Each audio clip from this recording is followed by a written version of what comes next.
യോ അന്തഃപ്രവിശ്യ മമ വാചമിമാം പ്രസുപ്താം സഞ്ജീവയത്യഖിലശക്തിധരസ്വധാംന അന്യാംശ്ച ഹസ്തചരണശ്രവണത്വഗാദീൻ പ്രാണാന്നമോ ഭഗവതേ പുരുഷായ തുഭ്യം. ഗോവിന്ദനാമസങ്കീർത്തനം. ഗോവിന്ദ ഗോവിന്ദ. നമ്മൾ തൃതീയ സ്കന്ധം ആണ് ആരംഭിക്കുന്നത്. ദ്വിതീയ സ്കന്ധം വരെ നമ്മൾ കണ്ടു കഴിഞ്ഞു. തൃതീയ സ്കന്ധം മുതൽ ഇനി ഓരോ സ്കന്ധത്തിന് ലക്ഷണങ്ങളുണ്ടെന്ന് പറഞ്ഞു. തൃതീയ സ്കന്ധത്തിൻ്റെ ലക്ഷണം സർഗം എന്നാണ്. സർഗം എന്ന് പറഞ്ഞാൽ അർത്ഥം സൃഷ്ടി എന്നാണ് അർത്ഥം. വാസ്തവത്തിൽ സൃഷ്ടി എന്നത് ഒരു തോന്നലാണ്. സ്വപ്നം എന്നുള്ളത് എന്താ? തോന്നലല്ലേ? സത്യമല്ല. അതുപോലെയാണ്. പക്ഷെ തോന്നുന്ന സമയത്ത് അത് തോന്നില്ല. അത് കഴിഞ്ഞാലേ, ഉണർന്നാലേ സ്വപ്നമാണെന്ന് മനസ്സിലാവുള്ളൂ. ഇതുപോലെ അറിവുണ്ടാകുമ്പോഴാണ് ഇതൊന്നും സത്യമല്ല നമ്മൾ തിരിച്ചറിയണത്. ഇപ്പം നമുക്ക് ദുഃഖം തോന്നിയതൊക്കെ ചിലപ്പോൾ ഒരു പക്ഷേ കുറച്ച് കഴിയുമ്പം ദുഃഖമല്ല, അങ്ങനെ ആവാറുണ്ട്. കുറച്ച് കഴിഞ്ഞ് കുറച്ചുകൂടി അറിവുണ്ടാകുമ്പം ആ സംഭവിച്ചത് വലിയ ദുരിതമാണെന്ന് വിചാരിച്ചിരുന്നു, പക്ഷേ പിന്നെ മനസ്സിലായി നന്നായിട്ടു, അങ്ങനെ ആയത് നന്നായി എന്ന് പറയാറില്ലേ? ഇത്രയേ ഉള്ളൂ. അറിവുണ്ടാകുമ്പം നമ്മുടെ കാഴ്ചപ്പാട് മാറുമ്പം, കാഴ്ചയല്ല മാറുന്നത്, കാഴ്ചപ്പാട് മാറുമ്പോൾ നമുക്കത് തിരിച്ചറിയും. ഇപ്പോൾ ഇവിടെ തൃതീയ സ്കന്ധ ലക്ഷണം സർഗം എന്നാണ്. സർഗം എന്ന് പറഞ്ഞാൽ സൃഷ്ടി. സൃഷ്ടിയെപ്പറ്റി ദ്വിതീയ സ്കന്ധത്തിൽ വിസ്തരിച്ചതാണ്. എങ്കിലും തൃതീയ സ്കന്ധത്തിലെ വിതുരമൈത്രേയ സംവാദ രൂപത്തിലാണ് ആ തൃതീയ സ്കന്ധം ആരംഭിക്കുന്നത്. കഴിയുന്നതും ചതുർത്ഥ സ്കന്ധം വരെ ഇനി വിതുരമൈത്രേയ സംവാദമാണ്. അതുകൊണ്ട് രണ്ടാമത്തെ സ്കന്ധത്തിൽ പറഞ്ഞ അതേ കാര്യം വീണ്ടും സൃഷ്ടിയെപ്പറ്റി ഇവിടെ വിസ്തരിക്കുന്നുണ്ട്. അങ്ങനെ സൃഷ്ടി വർണ്ണിച്ചു വരുന്ന സമയത്ത് ബ്രഹ്മദേവൻ്റെ പലതരത്തിലുള്ള സൃഷ്ടികൾ, അതന്നെ പലതരത്തിൽ പറയും. അണ്ടജം, സ്വേദജം, ഉദ്ഭിജം, ഇങ്ങനെയൊക്കെ പലതരത്തിൽ അതിനെ തിരിക്കാറുണ്ട് നമ്മൾ. സസ്യം തന്നെ ഓഷധി, ഒരിക്കൽ മാത്രം ഉണ്ടാവുന്നത്, അതാണ് ഓഷധികൾ. നെല്ല്, ഗോതമ്പ്, ചോളം, ഇതൊക്കെ അങ്ങനെയാണ്. വനസ്പതി, ഇങ്ങനെയൊക്കെ വീരുത്ത്, വള്ളി പോലുണ്ടാവും. ഇങ്ങനെയൊക്കെ പലതരത്തിൽ പിരിക്കും. ഇതന്നെ പലതരത്തിലുണ്ട്. ഒരേ ഒരു പഴമാണെങ്കിൽ പോലും ആ പഴം തന്നെ എത്ര തരത്തിൽ. ഓറഞ്ച് ആണെങ്കിൽ ഓറഞ്ച് മാത്രമല്ല, നാരങ്ങ, ഓറഞ്ച്, ചെറുനാരങ്ങ, മാതള നാരങ്ങ, ഗണപതി നാരങ്ങ, പറയുമ്പോൾ നാരങ്ങയാണ്, പക്ഷേ എത്ര വിധത്തിലാണ്. അതാണ് അത്ഭുതം. വാഴപ്പഴം, അതന്നെ കദളിപ്പഴം, റോബസ്റ്റ, ഞാലിപ്പൂവൻ, മൈസൂർ പഴം, എന്തെല്ലാം തരത്തിൽ. ഇതൊക്കെ എങ്ങനെ എന്നാണ്. ഇതൊക്കെ വർണ്ണിക്കുന്നത് അതിൻ്റെ മുകളിൽ ഭ്രമിക്കാനല്ല, ഇങ്ങനെയൊരു വൈവിധ്യമാകുന്ന ഈ പ്രപഞ്ചത്തെ, അതൊക്കെ എവിടെ നിൽക്കുന്നു, ആ പ്രപഞ്ചത്തിന് അടിസ്ഥാനം എന്ത് നോക്കാനാണ്. അപ്പോഴാണ് മനസ്സിലാവുക അത് ഭഗവാൻ ആണ്, ഒരു ശക്തി ഉണ്ടെന്നുള്ളത് തീർച്ചയാണ്. അതിലേക്ക് ശ്രദ്ധിക്കാനാണ് ഇതൊക്കെ വർണ്ണിച്ചത്. അങ്ങനെ ബ്രഹ്മദേവൻ്റെ പലതരത്തിലുള്ള സൃഷ്ടി, 10 തരത്തിലുള്ള സൃഷ്ടി, മഹത്തത്വം, അഹന്തത്വം, പഞ്ചഭൂതങ്ങൾ, പഞ്ചേന്ദ്രിയങ്ങൾ, ഇന്ദ്രിയാധിഷ്ഠാന ദേവതകൾ, അവിദ്യ, അന്ധകാരം, ഇങ്ങനെ കുറച്ച്. മഹത്തത്വം എന്ന് പറഞ്ഞാൽ, അഹന്തത്വം എന്നൊക്കെ പറഞ്ഞാൽ എന്താ ചോദിച്ചാൽ അതൊന്നും ഇപ്പം പറഞ്ഞ് ഫലിപ്പിക്കാൻ സാധിക്കില്ല. നമുക്ക് ഈ സാധാരണയുള്ള വിഷയം തന്നെ പറഞ്ഞ് ഫലിപ്പിക്കാൻ പറ്റില്ല. എന്താ ഈ മനസ്സെന്ന് പറഞ്ഞാൽ എന്താ പറയുക? മനസ്സ് പറയുന്നുണ്ട് എന്നാണ്. എന്താ ഇപ്പം എവിടെയുള്ളത് മനസ്സ്?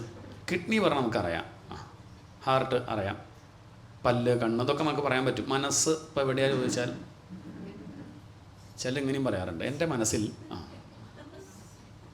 ഇല്ല, 2 പക്ഷം ഉണ്ട് തന്നെ.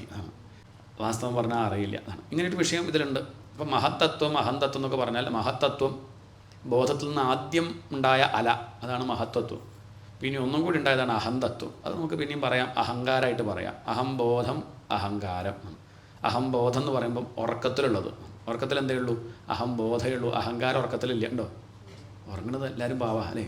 ഉറങ്ങണത് നോക്കും. ഉറങ്ങണോണ്ടാ എണീറ്റ അയാളെ നമുക്ക് ഇഷ്ടാവണില്ല. എന്താ കാരണം? അഹങ്കാരം. അതിലെന്തുണ്ട്? ഞാനുണ്ടല്ലോ, ഞാനാണ് കേവൻ, എൻ്റെ അത്രയൊന്നും ഇവിടെ ഉള്ള ആരും ഇല്ല, എനിക്ക് സംശയമില്ല. അതാണ് അഹങ്കാരം. ഉറങ്ങുമ്പോൾ അതില്ല. ഉറങ്ങുമ്പം സാധു. ഉറങ്ങുമ്പോൾ എന്തേ ഉള്ളൂ? ബോധം. അതിലങ്ങോട്ട് അഹന്ത വരുമ്പോൾ 2 ഞാനിങ്ങനെ ഇടയ്ക്കിടയ്ക്ക് ഉണ്ടാവും. ശരിക്കും ഒരു ഞാനേ ഉള്ളൂ, പക്ഷേ ആ ഒന്നെന്നെ എന്തായി മാറുന്നു? ഒന്നായ നിന്നെ ഇഹ രണ്ടെന്നു കണ്ടളവിൽ. ഒന്നേ ഉള്ളൂ വാസ്തവത്തിൽ, പക്ഷെ അതിലെന്തുണ്ടാവണം? മനസ്സങ്ങോട്ട് പൊന്തിയിട്ട് അത് ഞാൻ വേറെ എന്ന് കണക്കാക്കുകയാണ്. എന്നിട്ട് ബോധത്തെ പോലും എന്ത് ചെയ്യുക? നിഷേധിക്കുക. വിശ്വമനസ്സാണെന്ത്? ബ്രഹ്മാവ് സൃഷ്ടിക്കുന്നു പറഞ്ഞാൽ മനസ്സാണെല്ലാം സൃഷ്ടിക്കണത്. ആരാ? മനസ്സല്ലേ? മനസ്സാണ് സൃഷ്ടിക്കണത്. സൃഷ്ടിക്കണം എന്ന് ആദ്യം വിചാരിക്കണത് മനസ്സാണ്. മനസ്സിൽ സൃഷ്ടി നടന്നു, പിന്നെ നമ്മൾ പ്രാവർത്തികമാക്കുകയാണ്. എല്ലാം അങ്ങനെയാണ്. ഒക്കെ മനസ്സിലാണ് ആദ്യം, പിന്നെ അതെന്ത് ചെയ്യുന്നു? പുറമേക്ക് പ്രകടമാവുന്നേ ഉള്ളൂ. അപ്പം മഹത്തത്വം, അഹന്തത്വം എന്ന് പറഞ്ഞാൽ ഇങ്ങനെ കണക്കാക്കാം. അഹങ്കാരം, പിന്നെ പഞ്ചഭൂതങ്ങൾ, കാണണം എന്നുള്ള ഇച്ഛ ഉണ്ടായപ്പോൾ കണ്ണുണ്ടായി എന്നാണ്. അങ്ങനെ ഇന്ദ്രിയങ്ങൾ ഉണ്ടാവുന്നു. പഞ്ചഭൂതങ്ങൾ പൃഥിവി, അപ്പ്, തേജസ്, വായു, ആകാശം. പഞ്ചതന്മാത്രകൾ ശബ്ദം, സ്പർശം, രൂപം, രസം, ഗന്ധം. ഇങ്ങനെ വിസ്തരിച്ചു ഇന്ദ്രിയങ്ങൾ. ഇങ്ങനെ സ്ഥാവരങ്ങൾ, തിര്യക്കുകൾ. സ്ഥാവരം എന്ന് പറഞ്ഞാൽ വൃക്ഷലതാദികൾ, തിര്യക്കുകൾ പക്ഷി മൃഗാദികൾ, മനുഷ്യൻ, ദേവതകൾ. ഇങ്ങനെ പല വിഭാഗത്തിൽ സൃഷ്ടി പലതരത്തിൽ വിഭജിക്കാൻ പറ്റും. ഈ സൃഷ്ടിയൊക്കെ ബ്രഹ്മാവ് ചെയ്തു എന്ന് പറയുമെങ്കിലും വാസ്തവത്തിൽ ഇത് ഭഗവാനാണ് ചെയ്യണത്. എന്താണ്? അത്രയേ ഉള്ളൂ. സൂര്യനാണ് ഈ പ്രപഞ്ചത്തെ സൃഷ്ടിക്കുന്നത് പറയുന്നത് പോലെ അല്ല. സൂര്യൻ പ്രകാശിപ്പിച്ചു എന്നേ ഉള്ളൂ. അതിൻ്റെ മുമ്പ് ആരുണ്ട് ഇവിടെ? ഇവിടെ ഈ പ്രപഞ്ചമുണ്ട്. ദഹനക്കാരനാണ് സാമ്പാർ ഉണ്ടാക്കിയത് പറഞ്ഞിട്ട് കാര്യമില്ല. അയാൾക്ക് വെണ്ടയ്ക്കും തക്കാളിയും കിട്ടിയത് അത് കിട്ടിയതാണ്, അത് അദ്ദേഹം ഉണ്ടാക്കിയതല്ല. ഇതേപോലെ ആണ് സംഭവിക്കുന്നത്. അങ്ങനെ ഭഗവാനാണ് ഇതൊക്കെ ചെയ്യുന്നത്. കാലമാണ് അതിനുള്ള ശക്തി എന്നാണ്. അപ്പം ഈശ്വരൻ എന്ന് പറഞ്ഞാൽ നമുക്ക് എന്ത് കണക്കാക്കാം? കാലം എന്ന് കണക്കാക്കാം. നമ്മളെ സംബന്ധിച്ച് നോക്കി ഈശ്വരനെ കാണണമെങ്കിൽ നമ്മൾ കാലം കാണുന്നുണ്ടല്ലോ ഇല്ലേ? ഇന്ന് ഞായറാഴ്ചയാണ്, നാളെയോ ചൊവ്വാഴ്ചയോ, തിങ്കളാഴ്ച, ചൊവ്വാഴ്ച, ബുധനാഴ്ച, അങ്ങനെ ഇതാണ് കാലം, കലണ്ടർ. അത് മാറിക്കൊണ്ടിരിക്കും. അപ്പം കാലസ്വരൂപനായിട്ട് ഭഗവാനെ കണക്കാക്കുകയാണ്.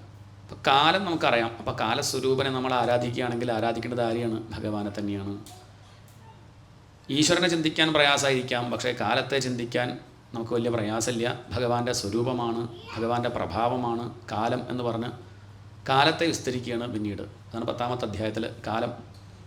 അത് ഭഗവാന്റെ കാലനും ആരാണ്? സംഹരിക്കുന്നത് ആരാ?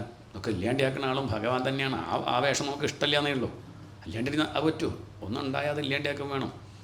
നമുക്ക് ഇഷ്ടമില്ല പറഞ്ഞിട്ട് കാര്യമില്ല, അതും ആവശ്യമാണ്.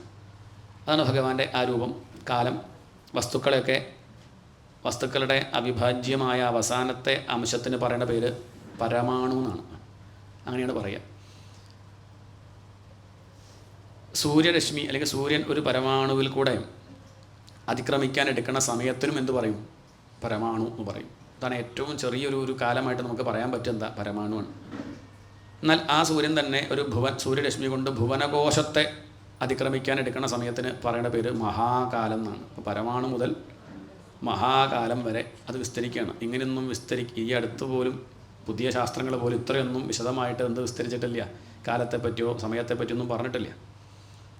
അങ്ങനെ എല്ലാം കാലത്തെ അനുസരിച്ചും കൊണ്ടാണ് നടക്കുന്നത്. ഈ കാലം അത് ഭഗവാന്റെ മഹിമയാണ്. കാലത്തെ ശ്രദ്ധിച്ചാൽ ഭഗവാനെ അറിയാൻ സാധിക്കും. വാസ്തവം പറഞ്ഞാൽ ഒറ്റ കാലേ ഉള്ളൂ, അത് വർത്തമാനകാലം മാത്രം. എന്തേ ഉള്ളൂ? ഇന്നലെ എന്താ? അത് ഇന്നലത്തെ എന്നായിരുന്നു ഇന്നലെ. നാളത്തെ എന്നാണെന്ത്? നാളെ. അത്രയേ ഉള്ളൂ. അല്ലാതെ വർത്തമാനകാലം മാത്രമേ ഉള്ളൂ. മനസ്സിലാവുന്നുണ്ടോ? ഇന്നലെ ഉണ്ടോ? എവിടെ ഉണ്ട്? ഓർമ്മയിലല്ലേ ഉള്ളൂ. ഈ പറഞ്ഞത് കഴിഞ്ഞില്ലേ? കഴിഞ്ഞു. അടുത്തത് വരെ. അതുകൊണ്ട് പ്രസൻറ്റ് ടെൻസ് ആണ്.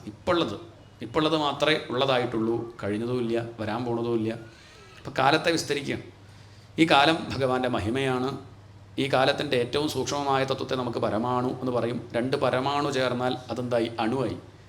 3 പരമാണു ചേർന്നാൽ അതിന് ത്രസരേണു എന്ന് പറയും.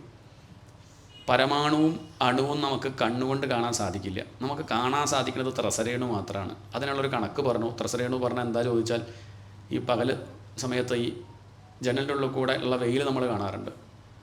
അതിലുള്ള പൊടി നമുക്ക് കുറേ പൊടി ഇങ്ങനെ തിരിയണത് കാണാം. അല്ലാതെങ്കിലും പൊടിയുണ്ട്, പക്ഷേ വെളിച്ചം വരുമ്പോൾ അവിടെ നമുക്ക് പ്രത്യേകം കാണാം. അതിലൊരു പൊടിക്ക് നമുക്ക് എന്ത് പറയാം? അതാണ് ത്രസരേണു. അത് നമുക്ക് കാണാൻ പറ്റുള്ളൂ. അതിലും ചെറുത് പലതും ഉണ്ട്. അതൊന്നും കാണാൻ ഈ സാധാരണ കണ്ടുകൊണ്ട് സാധിക്കില്ല. 3 ത്രസരേണു ചേർന്നാൽ അതിനൊരു ത്രുടി എന്ന് പറയും. എന്താണ് ത്രുടി? 3 ത്രുടി. അങ്ങനെ 100 ത്രുടി ചേർന്നാൽ അതിന് വേദം എന്ന് പറയും. എന്താ പറയുക? വേദം. അങ്ങനെ 3 വേദം ചേർന്നാൽ അതിന് ലവം എന്ന് പറയും. എന്താ പറയുക? ലവം. ചോദിക്കണമെന്ന് വെച്ചാൽ നിങ്ങൾ ഓർമ്മ ഞാൻ ഉണർന്നിരിക്കാം, അങ്ങനെ വേണ്ട. 3 വേദം ചേർന്നാൽ ലവമായി. 3 ലവം നിമിഷം. കിട്ടി. നമുക്ക് പരിചയമുള്ള സംഗതി ഇപ്പോൾ അതേ ഉള്ളൂ. അതിൻ്റെ മുന്നേ പറഞ്ഞതൊന്നും നമുക്ക് വേണ്ട. പക്ഷെ അതിനെപ്പറ്റി ചർച്ച ഉണ്ട്. അതാ പറയണത്. ഇത് ഭാഗവത്തിൽ 11ാമത്തെ അധ്യായത്തിൽ പറഞ്ഞ 11ാമത്തെ അധ്യായത്തിൽ പറഞ്ഞ കാര്യമൊക്കെ പറയുന്നത്. അപ്പോൾ അതിനെപ്പറ്റിയൊക്കെ എത്ര വർഷം മുന്നേ ഋഷീശ്വരന്മാരുടെ ആ ഒരു കഴിവൊന്ന് ആലോചിച്ച് നോക്കൂ. അതിനെപ്പറ്റിയൊക്കെ എത്ര സൂക്ഷ്മമായിട്ട് പറഞ്ഞത്. അങ്ങനെ 3 നിമിഷത്തിന് നമ്മളൊരു പറയും ക്ഷണം ആണ്. നിമിഷവും ക്ഷണവും ലവൊക്കെ തമ്മിലുള്ള വ്യത്യാസമാണ്. നമുക്കിതൊക്കെ ഒന്ന് തന്നെയാണ്, പക്ഷെ വ്യത്യാസം പറയുകയാണ്. അങ്ങനെ 3 നിമിഷം ക്ഷണം, അങ്ങനെ 5 ക്ഷണം കാഷ്ഠ, 15 കാഷ്ഠ ലഘു, 15 ലഘു നാഴിക, 2 നാഴിക മുഹൂർത്തം, 7.5 നാഴിക കടന്നത് അതിനൊരു യാമെന്ന് പറയും. അങ്ങനെ 4 യാമം പകൽ, 4 യാമം രാത്രി, 15 രാവും പകലും പക്ഷം, അങ്ങനെ 2 പക്ഷം, ശുക്ലപക്ഷം, കൃഷ്ണപക്ഷം, അങ്ങനെ 2 പക്ഷത്തെ മാസം എന്ന് പറയും. 2 മാസത്തെ ഋതു എന്ന് പറയും. 6 മാസത്തെ അയനം എന്ന് പറയും. അങ്ങനെ ഉത്തരായണം, ദക്ഷിണായനം, അതോടുകൂടി വർഷമായി. അങ്ങനെ 100 വർഷമാണ് ഒരു മനുഷ്യൻ്റെ ആയുസ്. അതാണ് പറഞ്ഞത്. ഇനി നമ്മുടെ ഒരു വർഷം നോക്കുകയാണെങ്കിൽ ദേവന്മാർക്ക് വ്യത്യാസമുണ്ട്. അത് അവർക്കൊരു ദിവസമാണ് എന്ന് പറഞ്ഞാൽ തന്നെ അർത്ഥം കാലത്തിന് എന്തില്ല, കാലമൊക്കെ ആപേക്ഷികമാണ്. എന്താണ്? അത്രയേ ഉള്ളൂ. ഇപ്പം നമ്മൾ എത്ര നേരം ഇരുന്നു എന്നുള്ളത് ഇപ്പോൾ എങ്ങനെയാണ് അറിയുക? നമ്മൾ ഇടയ്ക്ക് വാച്ച് നോക്കണോണ്ട് അറിയാണ്, അല്ലെങ്കിൽ അറിയോ? എല്ലാവരുടെ വാച്ച് അങ്ങോട്ട് കേടായി, ഒരുമിച്ച് അങ്ങോട്ട് കേടായി. ഒന്ന് ഇരുട്ട് മുറി കൊണ്ടിട്ടു വിചാരിക്കുക, ദിവസം കഴിഞ്ഞത് അറിയോ? ഏതാ ആഴ്ച, ഏതാ ദിവസം? കണ്ണാടി ഇല്ലെങ്കിൽ നമുക്ക് ഒന്ന് മാറ്റവും നമ്മളറിയില്ല. നോക്കിയാലല്ല നമ്മൾ നമ്മളെ മുഖത്തെ കാണുന്നുണ്ടോ കണ്ണാടി ഇല്ലാണ്ടേ? ഇതൊക്കെ അതാ പറയണത്. അതാണ്, ഒക്കെ ആപേക്ഷികമാണ്. അപ്പം നമ്മൾ സമാധാനമായിട്ടിരിക്കുമ്പോൾ നമുക്ക് പെട്ടെന്ന് സമയം പോണത് പോലെ തോന്നും. സന്തോഷമായിട്ടിരിക്കണോണ്ടാണ്. ദുഃഖിച്ചിരിക്കുമ്പോഴോ നീങ്ങണില്ലല്ലോ, എന്തൊരു കഷ്ടം, സമയം പോകണില്ല. പരയുടെ പാല് നുകർന്ന ഭാഗ്യവാന്മാർക്കൊരു 10,000 ആണ്ടൽപ്പനേരം. പരയെ അറിഞ്ഞവർക്ക്, ഈശ്വരനെ, കാലത്തെ ശ്രദ്ധിക്കുന്നവൻ, കാലത്തിന് അടിസ്ഥാനമായ ഭഗവാനെ ശ്രദ്ധിക്കുന്നവർക്ക് അവരങ്ങനെ നിൽക്കുകയാണ്. ഒരു മാറ്റം അവർക്ക് സംഭവിക്കുന്നില്ല. അവർക്ക് 10,000 വർഷം കഴിയുമ്പോഴും അതൊന്നും അവരെ ബാധിക്കുന്നില്ല. എന്നാൽ അറിവ് അപരപ്രകൃതിക്കധീനമായാൽ അരഞ്ഞൊടി 1000 ആണ്ടുപോലെ തോന്നും. അജ്ഞാനികൾക്കോ അരഞ്ഞൊടി ആയിട്ടുള്ളൂ. 1000 ആണ്ട് ആയതുപോലെ തോന്നുകയാണ്. അജ്ഞാനമുള്ളവർക്ക് എപ്പോഴും ദുഃഖം, അല്ലാത്തവർക്കോ ആനന്ദം മാത്രം. അതാണ് ഗുരുദേവൻ സൂചിപ്പിച്ചത്. നമ്മുടെ ഒരു വർഷം ദേവന്മാർക്കൊരു ദിവസമാണ്. ഇങ്ങനെ 10,000 ദേവവർഷം കഴിയുമ്പോൾ ഒരു ചതുർയുഗം. കൃതം, ത്രേത, ദ്വാപരം, കലി, ഇതാണ് ചതുർയുഗം. അങ്ങനെ 1000 ചതുർയുഗങ്ങൾ കഴിഞ്ഞാൽ ബ്രഹ്മദേവന്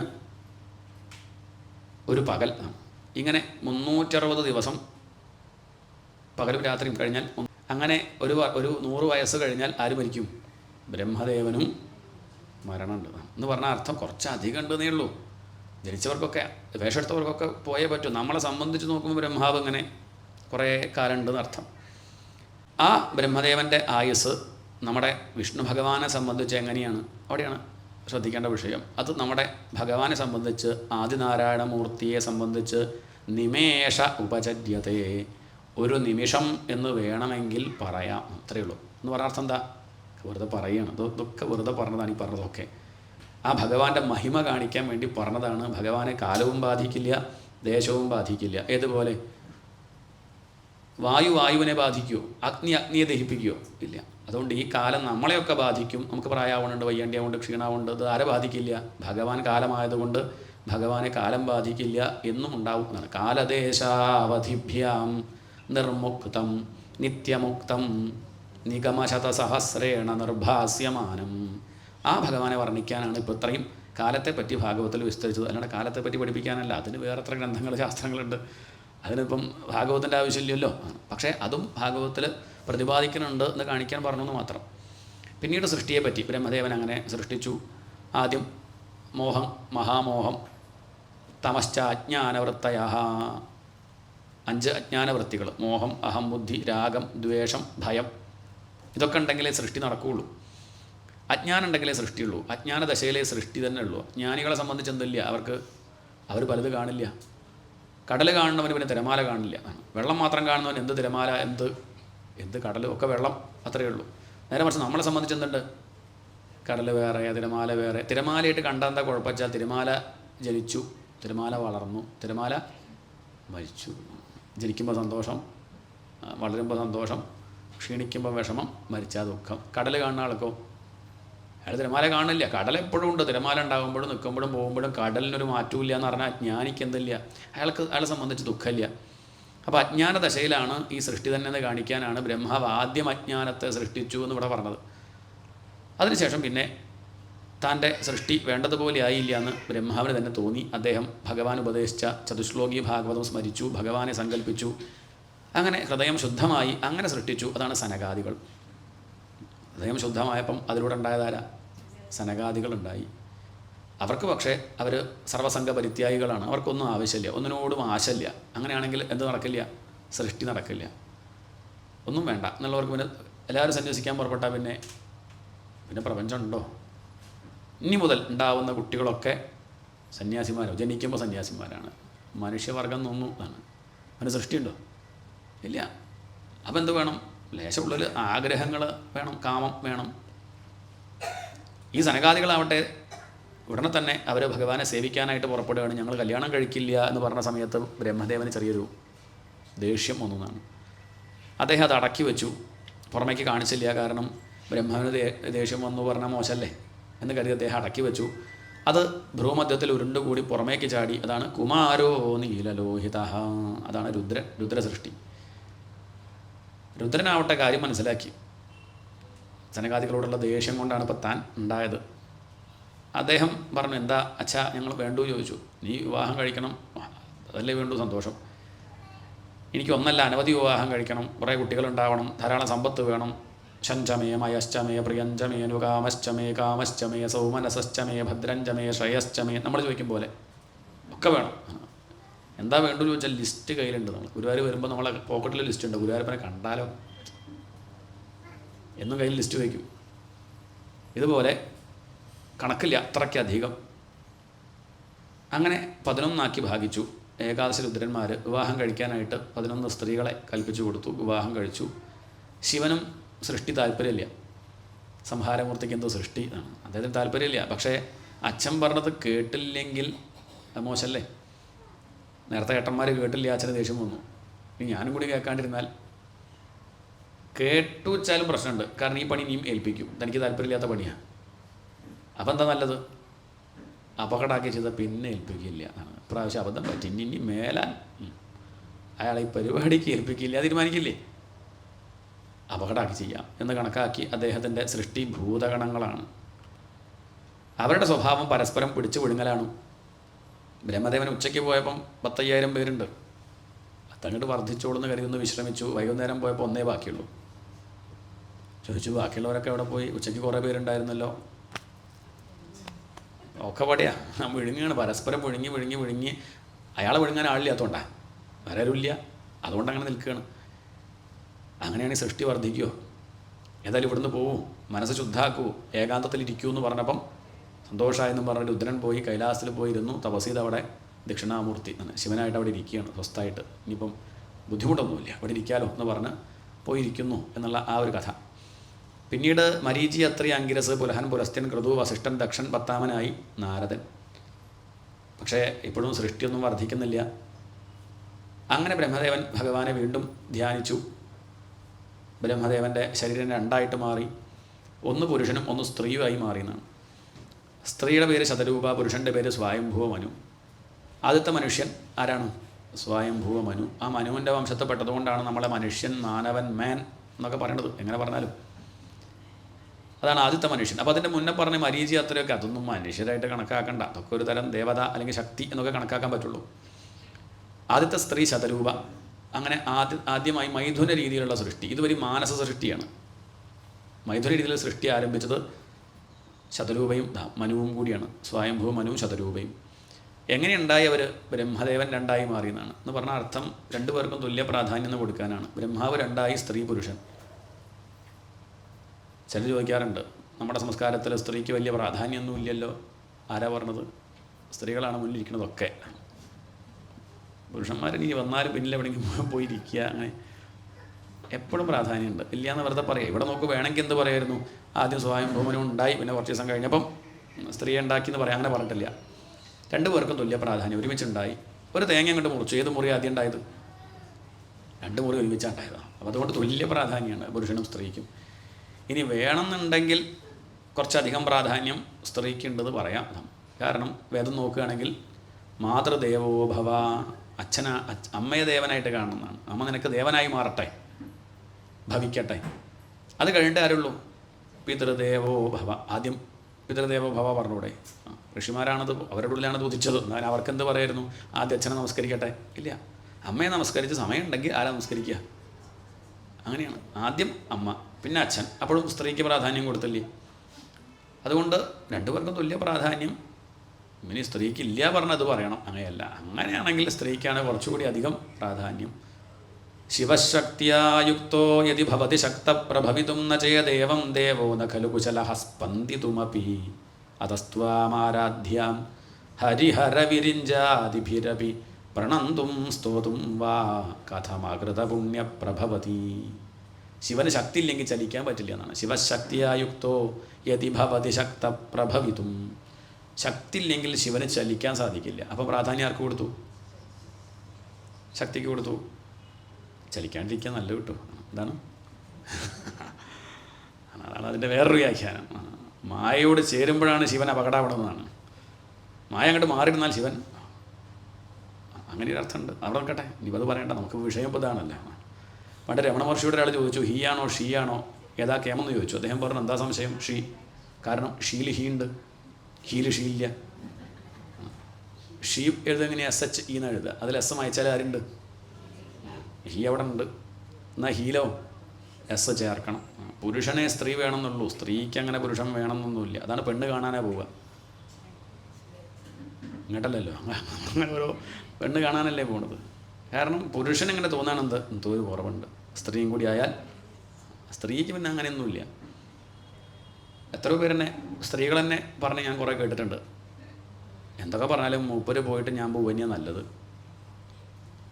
എങ്ങോട്ട്, ഗുരുവായൂർക്കോ? അല്ലല്ല, അതാ പറയണത്, പോയിട്ടുള്ള കാര്യം പറയാം. അല്ല, എന്തായാലും ഒരാൾ പോവും. അപ്പം ഒന്നെങ്കിൽ ഒരുമിച്ച് പോകും, അല്ലെങ്കിൽ മൂപ്പരാദ്യം പോയിട്ട് എന്തായാലും ഞാൻ പോയിട്ട് മൂപ്പര് ഒറ്റയ്ക്ക് ഇവിടെ അങ്ങനെ സുഖിക്കാം, അങ്ങനെയല്ല, അതല്ല, അത് പറ്റില്ല. കാരണം ഞാനില്ലാണ്ട സാധിക്കില്ല. അത് സത്യമാണാനും. കാരണം പുരുഷന് സ്ത്രീ ഇല്ലാണ്ട് പറ്റില്ല. പക്ഷേ സ്ത്രീക്ക് പുരുഷനില്ലെങ്കിലും പ്രശ്നമൊന്നുമില്ല, സുഖമായിട്ട് മക്കളെയൊക്കെ നോക്കി വളർത്താനൊക്കെ സാധിക്കും. പക്ഷെ പുരുഷന് സ്ത്രീ ഇല്ലാണ്ട വയ്യ, അതാണ് താല്പര്യം. അതുകൊണ്ട് എപ്പോഴും പ്രാധാന്യം ആർക്ക് തന്നെയാണ്. അതാണ് സ്ത്രീക്ക് ഇത്ര കണ്ട് അതുകൊണ്ടല്ലേ സ്ത്രീക്ക് പ്രസവിക്കാനുള്ള ആ കഴിവ് ആർക്ക് കൊടുത്തു. പുരുഷനാണെങ്കിലോ ഒറ്റ പ്രസവം കഴിഞ്ഞു. സഹനശക്തിയൊന്നും ആർക്കുണ്ടാകും, പുരുഷനില്ലല്ലോ. അപ്പം അതാണ് കാര്യം. ക്ഷമ, ത്യാഗം, ഇങ്ങനെയുള്ള അതൊക്കെ ഒരു കഴിവായിട്ട് കണക്കാക്കാൻ കേട്ടോ. ഇതൊക്കെ അത് ബുദ്ധിമുട്ടായിട്ട് കണക്കാക്കുമ്പോഴാണ് എന്ത്, പ്രസവത്തെ രോഗമായിട്ടും ഒക്കെയാണ് ഇപ്പം കണക്കാക്കുന്നത്. അതാണ് വ്യത്യാസം. അതായത് ഇവിടെ രണ്ടുപേർക്ക് തുല്യ പ്രാധാന്യമാണ്. പുരുഷനും സ്ത്രീയും ഉണ്ടായത് ബ്രഹ്മാവ് രണ്ടായി മാറി. പുരുഷനും സ്ത്രീയും, പുരുഷൻ സ്വയംഭൂ മനു, സ്ത്രീ ശതരൂപ. അവർ വിവാഹം കഴിച്ച് മക്കളൊക്കെ ആയിട്ട് സുഖമായിട്ടിരിക്കട്ടെ എന്ന് അനുഗ്രഹിച്ചു ബ്രഹ്മാവ്. അവരുടനെ പറഞ്ഞു, ഞങ്ങൾക്ക് ഇനി ഇവിടെ താമസിക്കാൻ വയ്യ, കല്യാണം കഴിച്ചാലൊരു സുഖട, പിന്നെ ഈ വീട്ടിൽ ഞങ്ങൾക്ക് ഞങ്ങളുടേതായിട്ടുള്ള ഭാഗിക്കണം, ലേശം എനിക്ക് തരാം എന്നൊക്കെ പറഞ്ഞു. ഇവർ ബ്രഹ്മാവ് പറഞ്ഞു, എനിക്കിതാദ്യം അറിയാം, കല്യാണം കഴിച്ചാൽ ഇങ്ങനെ നിങ്ങൾ പറയുന്നുള്ളത് എനിക്ക് നിശ്ചയമുണ്ട്. അതുകൊണ്ട് ബ്രഹ്മാവ് ഇവരുണ്ടാക്കുന്നതിന് മുമ്പ് എന്തുണ്ടാക്കി, ഇവർക്ക് താമസിക്കാനുള്ള ഭൂമി, ഒരു ഫ്ലാറ്റ് വാങ്ങി വെച്ചിട്ടുണ്ട്. എന്നിട്ട് ആ കല്യാണം തന്നെ കഴിപ്പിച്ചത്. ഇന്നിപ്പോൾ അങ്ങനെ ഉണ്ട്.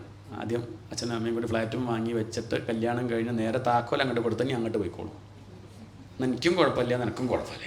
ആദ്യം മനസ്സിൽ കാണുകയാണ് വരാൻ പോകുന്ന കാര്യമൊക്കെ. നല്ല അമ്മായിമ്മയും വരുമ്പോൾ നല്ല യോജിപ്പുമുണ്ട്. കാരണം ആ വീട്ടിലില്ല. ഇടയ്ക്കൊക്കെ ഒന്ന് വന്ന് നോക്കുക, ഞായറാഴ്ചയൊക്കെ ഒന്ന് കുടുംബമായിട്ടൊക്കെ ഒന്ന് വരും. ഇല്ല, എത്ര സ്ഥലം അങ്ങനെ ഉണ്ട് ഇല്ലേ, ഇവിടെ ഉള്ളത് പറയണ്ട. അപ്പോൾ നല്ലതന്നെ, തെറ്റൊന്നുമില്ല, അതിൻ്റെ സൗകര്യം. അവരവരുടെ ജീവിതം അവനവൻ സ്വസ്ഥമായിട്ട് ഭാഗവതമൊക്കെ വായിച്ചിരിക്കുക, അല്ലെങ്കിൽ അവർ സമ്മതിക്കില്ല, വലിയ ബുദ്ധിമുട്ടാവും. ഇത് ബ്രഹ്മാവ് ആദ്യമേ കണ്ടിട്ടുണ്ട്. ഇത് എത്രയോ മുന്നത്തെ കാലം, അന്നത്തെ പരിഷ്കാരം നോക്കൂ. ബ്രഹ്മാവ് താക്കോൽ കൊടുത്തു, ഭൂമിയിൽ പോയിരുന്നാൽ മതി, ഇവിടെ ഞാനും സരസ്വതിയും ഞങ്ങൾ സമാധാനമായിട്ട് ഇരുന്നോളാം, നിങ്ങൾ പോയിക്കോളൂ എന്നും പറഞ്ഞു. അവർ ഈ താക്കോലായിട്ട് ഭൂമി അന്വേഷിച്ചപ്പം ഭൂമി കാണുന്നില്ല, വെള്ളം മാത്രമേ ഉള്ളൂ. കാരണം ജലം, ഇതൊക്കെ കഥാരൂപത്തിൽ പറയാൻ കിട്ടും. ജലം മാത്രം എന്നൊക്കെ പറയുമ്പോൾ ചില ആളുകൾ നമ്മളൊന്നും ചോദിക്കില്ല, ചില കുട്ടികൾ ചോദിക്കും, ബുദ്ധിയുള്ള കുട്ടികൾ, വെള്ളത്തിലാണോ തിരുമേനി, ഭൂമിയിലല്ലേ വെള്ളം. അതാണ് അപ്പം ഇതൊക്കെ കഥാരൂപത്തിൽ പറയാണ്. കാരണജലം എന്നാണ് പറയണത്. ഒന്നും കണ്ടില്ല എന്നർത്ഥം. ഭൂമിയിലുള്ള സ്ഥലം മനസ്സിലായി, പക്ഷെ അവിടെ ഭൂമിയെ കാണുന്നില്ല. ആകെ അവർ പരിഭ്രമിച്ചു. തിരിച്ചു വന്ന് ബ്രഹ്മാവിൻ്റെ അടുത്ത് വന്ന് പരാതി പറഞ്ഞു. ബ്രഹ്മാവാകെ വിഷമിച്ചു. ഒക്കെ ഭഗവാന്റെ സങ്കല്പം അനുസരിച്ച് നടക്കട്ടെ കരുതി ഭഗവാനെ ധ്യാനിച്ചും കൊണ്ട് ചെയ്യുന്നു. എന്നിട്ടും എന്താ ഇങ്ങനെ അപകടം സംഭവിക്കുന്നത്? അല്ല, ഇടയ്ക്കൊക്കെ അഹന്ത വരുമ്പോഴാണ് അപകടം. അതാണ് സത്യം, അതാണ് സത്യം. എനിക്ക് അങ്ങല്ലാണ്ട് വേറൊരാളില്ല ഭഗവാനെ. ഒന്നങ്ങോട്ട് ശരിയാക്കുമ്പോഴേക്ക് അടുത്തത് അങ്ങോട്ട് പോവുകയാണല്ലോ എന്ന് പറഞ്ഞ് ഭഗവാനെ അങ്ങോട്ട് ധ്യാനിച്ചപ്പോൾ, ആശ്രയിച്ചപ്പോൾ, ആശ്രയിക്കുന്നത് വെറുതെ ആവില്ല എന്ന് കാണിക്കാനായിട്ട് ഭഗവാൻ ഇത്യവിധ്യായതോ നാസാ വിവരാത് സഹസാനഘാവരാഹ തോകോ നിരകാത് അങ്കുഷ്ഠപരിമാണക. ആ ബ്രഹ്മദേവൻ്റെ നാസികാദ്വാരത്തിലൂടെ പുറമേക്ക് വന്നു. എനിക്ക് ആരുമില്ലല്ലോ ഭഗവാനെ, അങ്ങല്ലാണ്ട് എന്ന് പറഞ്ഞ് ശ്വാസം അകത്തേക്ക് വലിച്ചപ്പം ആ ശ്വാസം പുറത്തേക്ക് വരുമ്പോൾ ആര് കൂടെ വന്നു? അധികം നേരമൊന്നും വേണ്ട ബ്രഹ്മാവെ, എന്നെ ആശ്രയിച്ചാൽ ഉടനെ എന്ന് കാണിക്കാനാണ് ആ മൂക്കിലൂടെ തന്നെ, ആ ശ്വാസം തന്നെ. ഭഗവാൻ സൃഷ്ടിയിൽ ബ്രഹ്മദേവനെ സഹായിക്കാനായിട്ട് ആര് വന്നു? ഭഗവാൻ പുറത്തേക്ക് വന്നു. അതാണ് വരാഹ അവതാരം. അങ്കുഷ്ഠപരിമാണക. അങ്കുഷ്ഠം എന്ന് പറഞ്ഞാൽ തള്ളവിരൽ. തള്ളവിരലിൻ്റെ അത്ര വലിപ്പമേ ഉള്ളൂ. പുറത്തേക്ക് അങ്ങോട്ട് ചാടി നിലത്തെത്തിയപ്പോഴേക്കും അത് വലുതാവാൻ തുടങ്ങി. ഗജമാത്ര പ്രവവൃതേ, ഒരു ആനയുടെ അത്ര വലുപ്പം. പിന്നെ അങ്ങോട്ട് വലുതായി പർവ്വതാകാരമായിട്ട് മാറി, വാല് പൊക്കി, തൻ്റെ തലയ്ക്കൊന്ന് കുടഞ്ഞു. അങ്ങനെ ജഗർജഹ ഒന്ന് ഗർജിച്ചു. ഗർജിച്ചു എന്ന് പറയാറില്ല. വരാഹം എന്ന് പറഞ്ഞാൽ പന്നി എന്നാണ് അർത്ഥം. പന്നി മുരണ്ടു എന്നൊക്കെ പറയുള്ളൂ, അല്ലാതെ ഗർജിച്ചു എന്ന് പറയാറില്ല. പക്ഷെ ഇത് അവതാരമായതുകൊണ്ട് വ്യാസർക്ക് അങ്ങനെ പറയാൻ പറ്റില്ല. ഗർജിച്ചു ആണ്. അങ്ങനെ എടുത്തങ്ങോട്ട് ചാടി കാരണജലത്തിലേക്ക് ആണ്ടുപോയ ആ ഭൂമിയെ തൻ്റെ തേറ്റമേലെടുത്ത് പൊന്തി വന്നു. ഋഷീശ്വരന്മാർ ആ യജ്ഞവരാഹമൂർത്തിയെ സ്തുതിച്ചു. അവർക്ക് വരാഹത്തെ കണ്ടപ്പോൾ അവർക്ക് മോശമായിട്ടോ നികൃഷ്ടമായിട്ടോ അല്ല തോന്നിയത്. നമുക്കച്ച അങ്ങനെ തോന്നുക, അയ്യേ ഹിരണ്യാക്ഷൻ പറയുമ്പോൾ നമ്മളും പറയും ഒരു കാട്ട് പന്നി എന്നേ പറയുള്ളൂ. പക്ഷെ ഋഷിമാർക്കോ അവർക്ക് എല്ലാം നാരായണനാണ്. അന്തേ നാരായണ സ്മൃതി എന്ന് പറഞ്ഞില്ലേ, അവർക്ക് എന്ത് കാണുമ്പോഴും നാരായണൻ. അവർക്ക് ഈ വരാഹത്തെ കണ്ടപ്പോൾ അതിൻ്റെ ആ രോമം കണ്ട സമയത്ത് അവർക്ക് തോന്നി നമ്മുടെ ദർഭപ്പുല്ല് പോലെ, ആ കണ്ണ് തിളങ്ങുന്നത് കണ്ടില്ലേ നമ്മുടെ ഹവിസ് പോലെ. ഇങ്ങനെ ആ മണ്ഡപം പോലെ ഭഗവാന്റെ കാല്. ഇങ്ങനെ അവർ യാഗശാലയിട്ടാണ് ആരെ കാണുന്നത്? വരാഹത്തെ കാണുന്നത്. അതുകൊണ്ടാണ് യജ്ഞവരാഹം എന്നാ പറയുക. അങ്ങനെ അവർ സ്തുതിച്ചു. ഈ ഒരു ഭാവമാണ് നമുക്ക് ഉണ്ടാവേണ്ടത്. ഭഗവാനെ അറിഞ്ഞില്ലെങ്കിൽ നമുക്ക് ഈ പ്രപഞ്ചം നികൃഷ്ടമായിട്ട് തോന്നും. ഭഗവാനെ അറിഞ്ഞാൽ ഈ പ്രപഞ്ചം തന്നെ വൈകുണ്ഠം. നമ്മൾ നോക്കുക എന്താ വരാത്ത വിമാനം എന്ന്. അല്ല, ഇവിടെ തന്നെ എന്തായി മാറുകയാണ്? ഇതന്നെ വൈകുണ്ഠമായിട്ട് മാറുകയാണ്. നമ്മുടെ കാഴ്ചപ്പാട് മാറണം, അതാ പ്രധാനം. അല്ലാണ്ട് ലോകം മാറുമെന്ന് വിചാരിക്കേണ്ട. അതാണ് ഈ കഥ എന്നെ കാണിച്ചിരുന്നത്. വരാഹമായിട്ട് വരാൻ എന്താ കാരണം ചോദിച്ചാൽ ഭൂമിയെ അന്വേഷിക്കാൻ പുറപ്പെട്ടതാണ്. ഭൂമിയുടെ ഗുണം ഗന്ധമാണ്. എന്താണ്? പുതുമഴ പെയ്യുമ്പോൾ അറിയും നമ്മളത്. മണ്ണ് നനഞ്ഞ ഒരു വാസന ഉണ്ട്, അതാണ് ഭൂമിയുടെ ഗുണം. അതറിയാൻ ഏറ്റവും ശേഷിയുള്ളത് മനുഷ്യനല്ല, മൃഗത്തിനാണ്. അതിൽ തന്നെ പന്നിക്കാണ് ഇതറിയാനുള്ള ഏറ്റവും ശേഷിയുള്ളത്. നായ്ക്കുണ്ട് ഇല്ല എന്നല്ല, നായ്ക്ക് ബുദ്ധിയും കൂടി ഉള്ളതുകൊണ്ട് അത് പറഞ്ഞു കൊടുക്കും വാസന അറിഞ്ഞിട്ട്. പന്നി പിന്നെ വാസനിച്ചറിയുള്ളൂ, പറഞ്ഞു കൊടുക്കാനുള്ള ബുദ്ധിയില്ല. അതിൻ്റെ മൂക്ക് ഭൂമിയോട് ചേർന്നും കൊണ്ടാണ്. മാത്രമല്ല മണ്ണിനോട് അതിന് വലിയ സ്നേഹമാണ്.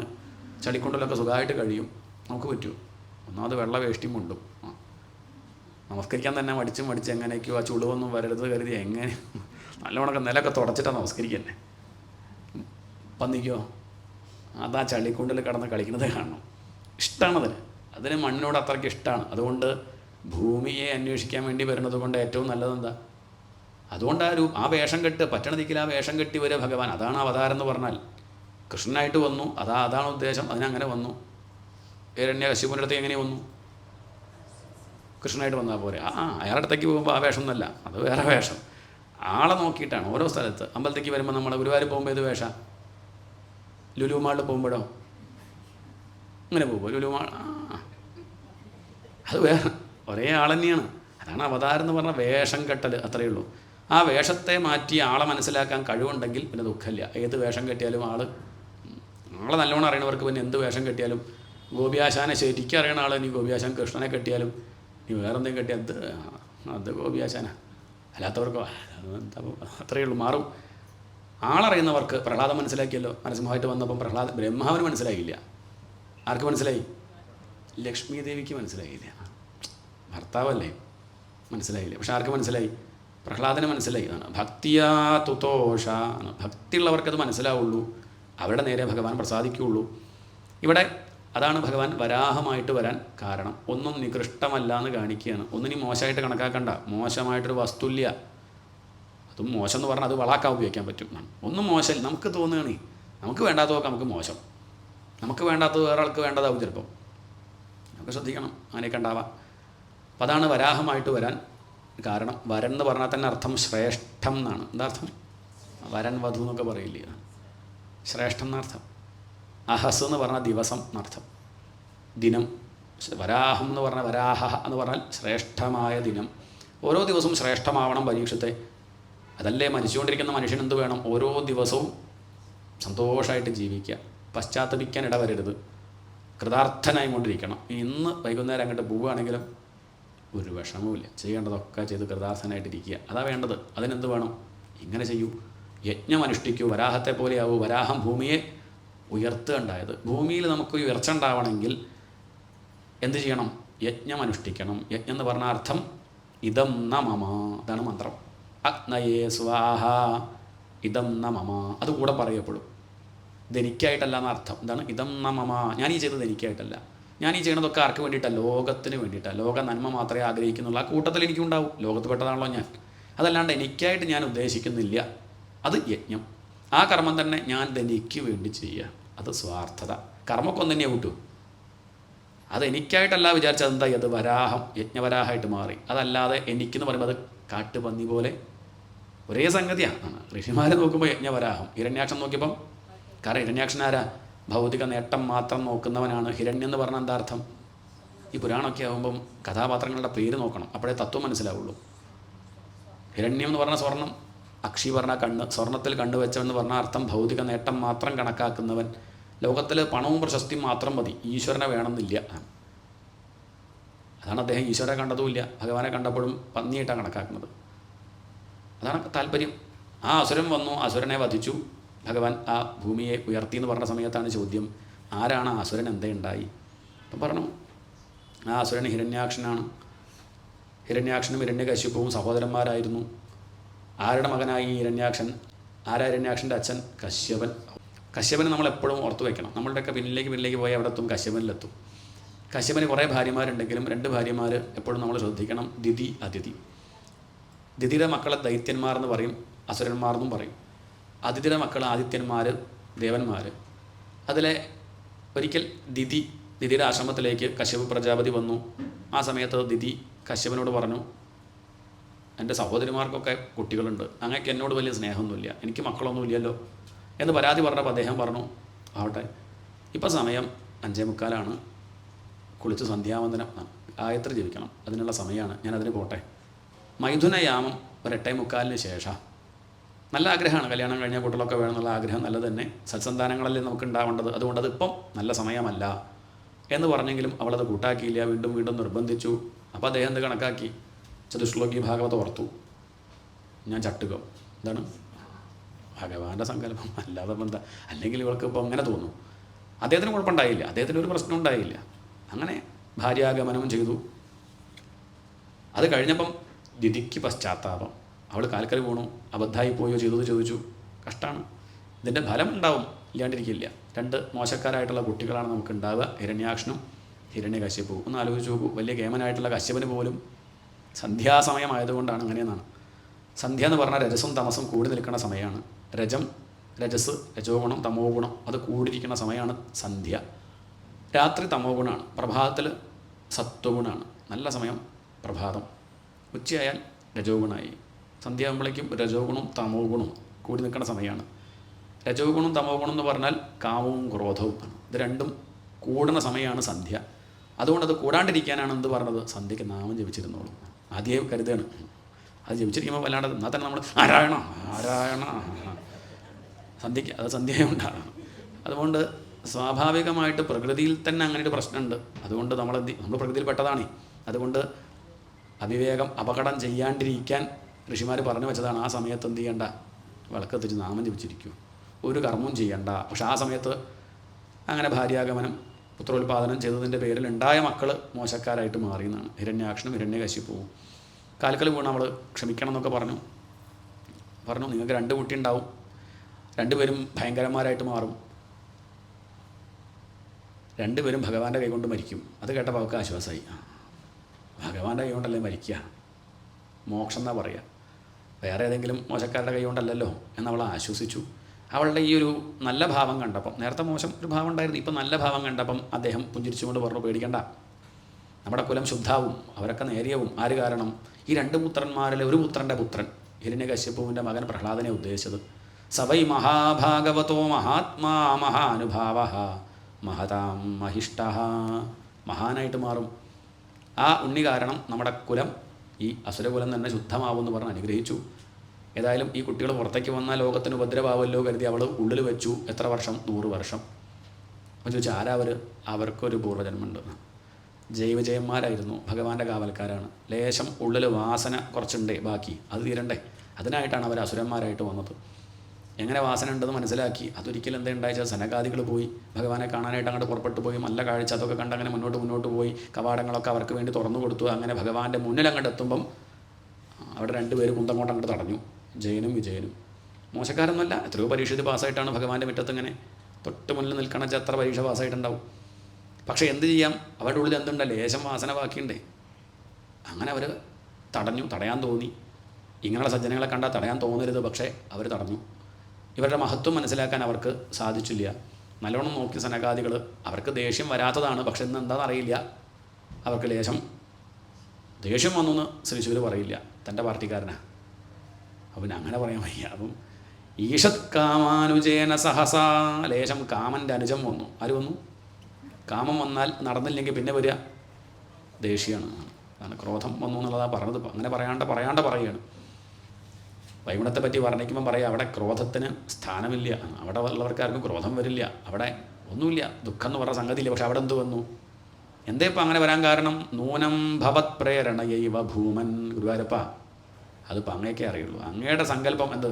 ജയവിജയന്മാർ ഒന്ന് നന്നാക്കണം എന്ന് ഭഗവാൻ കണക്കാക്കി സനകാദികൾ അവിടേക്ക് വന്നു. ഇതൊക്കെ ഭഗവാന്റെ സങ്കല്പമാണ്. അത് സനകാദികൾ പറയണില്ല, ജൈവജയന്മാർ പറയണില്ല, പക്ഷേ ഭഗവാന്റെ സങ്കല്പം. സനകാദികൾ ശപിച്ചു, നീച യോനി പോയി പറക്കേണ്ടി വരട്ടെ എന്നാണ്. അപ്പോഴാണ് തെറ്റ് മനസ്സിലാക്കി അവർ ക്ഷമ പറഞ്ഞു. സനകാദികൾക്കും ചെയ്ത് തെറ്റായി തോന്നി. കാരണം ഭഗവാന്റെ അടുത്ത് വന്നിട്ട് അവിടെയുള്ള രണ്ടുപേരെ ശപിക്കുക പറഞ്ഞാൽ അത്ര മോശം. അത് നമ്മളൊരാളുടെ വീട്ടിലേക്ക് കയറി ചെന്നു അതിഥിയായിട്ട് പോവുക, അല്ല അവിടുത്തെ സെക്യൂരിറ്റിക്കാരനെ എങ്ങനെയുണ്ട് പറ്റിപ്പോയി, അവർക്കും വിഷമം. അവർ പറഞ്ഞു ക്ഷമിക്കണം ജൈവജയന്മാരെ, ഞങ്ങളത് ഓർത്തില്ല. രണ്ടുപേരും അങ്ങോട്ടും ഇങ്ങോട്ടും സോറി പറഞ്ഞുകൊണ്ടിരിക്കുമ്പോൾ ഉള്ളിൽ നിന്നൊരാൾ ക്ഷമിക്കണം എന്ന് പറഞ്ഞ് വരികയാണ്. ലക്ഷ്മി ദേവിയുടെ കൈ പിടിച്ചും കൊണ്ട് ചലയൻ സഹശ്രീഹി, ക്ഷമിക്കണേ സനകാദികളെ എന്ന് പറഞ്ഞ് ഭഗവാൻ ഓടി വരുന്നു. സനാദികളുടെ കാൽക്കൽ വീണ് നമസ്കരിക്കുന്നു. അതിഥി വരുന്ന സമയത്ത് എൻ്റെ ഭൃത്യന്മാർ തടുക്ക്, എൻ്റെ ഈ കൈ അധർമ്മം ചെയ്താൽ ഞാൻ എൻ്റെ ഇടത്തെ കൈ കൊണ്ട് ആ കൈ അങ്ങോട്ട് വെട്ടു. ഇതാണ് എൻ്റെ രീതി. എൻ്റെ ഭൃത്യന്മാർ ചെയ്ത് തെറ്റ് പറഞ്ഞാൽ ഞാൻ ചെയ്തതുപോലെ തന്നെയാണ് എന്ന് പറഞ്ഞ് ഭഗവാൻ നമസ്കരിക്കണു, ക്ഷമിക്കണം എന്ന് പറയണു. സനകാദികൾക്ക് ആശ്വാസമായി, അവർ ചെയ്ത് തെറ്റല്ല എന്നുള്ള അവർക്ക് ബോധ്യമായി. അത് അവരെ ആശ്വസിപ്പിച്ചതാണ്. പേടിക്കണ്ട, നിങ്ങൾ ഈ ദേവജയന്മാരെ ശപിച്ചു എന്ന് വിഷമിക്കൊന്നും വേണ്ട. ഇവരിപ്പം 2 ദിവസം മുന്നേ എൻ്റെ ഭാര്യ ലക്ഷ്മി ദേവി ഷോപ്പിംഗ് കഴിഞ്ഞ് വരുമ്പോൾ 5 മിനിറ്റ് വൈകി പറഞ്ഞ് തടഞ്ഞു വെച്ചതാണ്. ലക്ഷ്മിയെ ശമ്പളം കൊടുക്കുന്നത്, ആ ലക്ഷ്മിയെ തന്നെ 6:15 എന്ന് പറഞ്ഞൊറ്റ തടഞ്ഞു വയ്ക്കുക. അത്രയ്ക്കുണ്ട് ഇവരുടെ അഹമ്മതി. അപ്പോൾ അതുകൊണ്ട് ശപിച്ചത് നന്നായത് തന്നെയാണ്. ഞാൻ ശപിച്ചാൽ അവർക്ക് കൂടുതൽ വിഷമമാവും. അപ്പോൾ നിങ്ങളായതുകൊണ്ട് അവർക്ക് എന്നോട് വലിയ പ്രശ്നമൊന്നുമില്ലല്ലോ എന്ന് രഹസ്യമായിട്ട് പറയണം ആരോട്? സനകാദികളോട്. അപ്പോൾ അവർക്കും ആശ്വാസമായി. അവർ ഭഗവാനെ തൊഴുത് തിരിച്ചുപോയി. ജൈവജയന്മാരങ്ങനെ വിഷമിച്ച് നിൽക്കുകയാണ്. അവരുടെ അടുത്ത് പോയി 2 പേരുടെ തോളിലും കൈയിട്ടു. എന്നിട്ട് സ്വകാര്യമായിട്ട് പറഞ്ഞു, പേടിക്കൊന്നും വേണ്ട, ഞാനില്ലേ, എന്നെ ആശ്രയിച്ച് ഇത്ര നേരം ഇവിടെ നിൽക്കണേ, നിങ്ങൾക്ക് ഒരാപത്തുണ്ടാവുമെന്ന് വിചാരിക്കുന്നുണ്ടോ? ഇനി ഉണ്ടെങ്കിൽ തന്നെ രക്ഷിക്കാൻ ഞാനുണ്ടാവില്ലേ? തൽക്കാലം ഒരു 3 വേഷം കെട്ടിക്കോളും. ആദ്യത്തേതാണെന്ത്? അതാണ് ഹിരണ്യാക്ഷനും ഹിരണ്യകശിപുവും. പിന്നെ അടുത്തത് രാവണനും കുംഭകർണനും, പിന്നെ ശിശുപാലനും ദന്തഭക്തനും. ഓരോ വേഷം കെട്ടുമ്പോഴും അവരുടെ വേഷം നന്നായി വരുന്നുണ്ട്. ഹിരണ്യാക്ഷൻ ഹിരണ്യകശിപു മഹാദുഷ്ടന്മാരായിരുന്നു. രാവണനും കുംഭകർണനും അത്ര ദുഷ്ടത ഇല്ല. അത് കഥ നോക്കിയാൽ മനസ്സിലാവും. രാവണനൊന്നും വലിയ ദുഷ്ടതയൊന്നുമില്ല. വേദം പഠിച്ച ആളാണ്, ശാസ്ത്രം പഠിച്ച ആളാണ്. സ്ത്രീകളുടെ നേരൊരു മോശം സ്വഭാവം ഉണ്ടെന്നല്ലാണ്ട് വേറെ ദോഷമൊന്നും, അത് ദോഷമാണല്ല എന്നല്ല, വേറെ ദോഷം അത് മാത്രമല്ലേ ഉള്ളൂ. കുംഭകർണൻ എന്ത് ദോഷമുള്ളത്? നമ്മളെപ്പോലെ തന്നെ ഭാഗവതം കേട്ടുറങ്ങണമൊന്നുമില്ല എന്തായാലും. അയാൾ ഉറങ്ങുമ്പോൾ നല്ലോണം ഉറങ്ങും, ഉണ്ണുമ്പോൾ നല്ലോണം ഉണ്ണും. അത്ര നമ്മൾ ഉണ്ണുമ്പോഴും നമ്മൾ ലേശം ഉണ്ടല്ലോ, ലേശം ഉറങ്ങും. അയാൾ ഒരുമിച്ച് ഉറങ്ങും, അത്രയല്ലേ ഉള്ളൂ. വേറെ ഉപദ്രവിക്കാനൊന്നും പോയില്ലല്ലോ. അപ്പോൾ കുംഭകർണൻ നേരെ പോയി എന്നർത്ഥം. ശിശുപാലൻ ദന്തഭക്തരൻ, ശിശുപാലൻ കുറച്ച് ചീത്ത പറയുണ്ടായുള്ളൂ. ദന്തഭക്തരൻ ചെറിയ 2 ശ്ലോകത്തിൽ കഴിഞ്ഞു ഭാഗവത്തിൽ എന്ന് പറഞ്ഞ അർത്ഥം അവരുടെ വാസന ക്ഷയിക്കുന്നുണ്ട്. അതിനാണ് ഇപ്പോൾ ഈ കഥ പറഞ്ഞത്. അവരുടെ ദുർവാസന പോയി ഹൃദയം ശുദ്ധമായി വരുന്നുണ്ട്. അതിൽ അവസാനം അവർക്ക് മുക്തിയും ലഭിച്ചു. ശിശുപാലനും ദന്തഭക്തനും കഴിഞ്ഞു. അവരോട് ഭഗവാൻ പറഞ്ഞു, നിങ്ങൾ എന്നോട് വൈരം വയ്ക്കുക നല്ലത്, മനസ്സ് എന്നിൽ ചേരണം.